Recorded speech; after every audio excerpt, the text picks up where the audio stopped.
सोमवार व्रत कथा। एक नगर में एक साहूकार रहता था। उसके घर में धन की कोई कमी नहीं थी, लेकिन संतान सुख न होने से वह बहुत दुखी था। संतान की प्राप्ति हेतु वह हर सोमवार को व्रत रखता और पूरी श्रद्धा से शिव पार्वती की पूजा करता। उसकी भक्ति से प्रसन्न होकर माता पार्वती ने भगवान शिव से उसकी मनोकामना पूर्ण करने का आग्रह किया।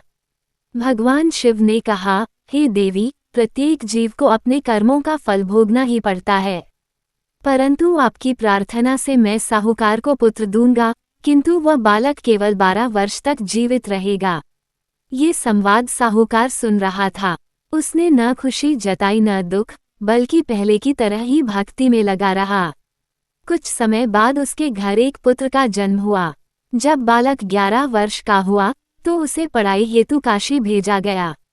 रास्ते में वे लोग जहाँ जहाँ रुके यज्ञ कराते और ब्राह्मणों को दान देते गए। यात्रा के दौरान एक नगर में राजा की कन्या का विवाह था, परंतु दूल्हा एक आंख से कान्हा था।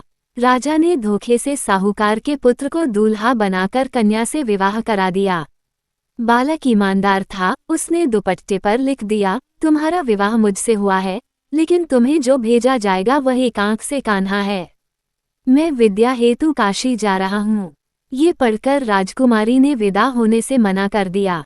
आगे चलकर साहूकार का पुत्र और उसका मामा काशी पहुँचे। वहाँ यज्ञ का आयोजन हुआ।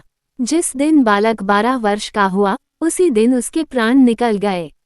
मामा विलाप करने लगे। उसी समय भगवान शिव और माता पार्वती उधर से गुजरे। पार्वती जी ने शिव से कहा, स्वामी, इसकी करुणा मुझे सहन नहीं हो रही, कृपा करके इस बालक को जीवन प्रदान कीजिए। भगवान शिव बोले, ये वही साहूकार का पुत्र है जिसे मैंने 12 वर्ष की आयु दी थी। अब इसकी आयु पूरी हो गई, लेकिन माता पार्वती के पुनः आग्रह पर शिवजी ने उसे जीवन दान दिया।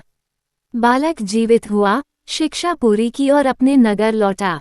जिस नगर में उसका विवाह हुआ था, वहां जाकर उसे पहचान लिया गया और राजकुमारी को विधिवत विदा कर दी गई।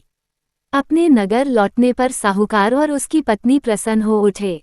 उसी रात शिवजी ने स्वप्न में साहूकार से कहा, तेरे सोमवार व्रत और कथा श्रवण से प्रसन्न होकर मैंने तेरे पुत्र को दीर्घायु दी है। इस प्रकार जो कोई सोमवार व्रत करता है, कथा सुनता और पूजन करता है, उसके समस्त दुख, रोग और संकट दूर होते हैं। सभी मनोकामनाएं पूर्ण होती हैं।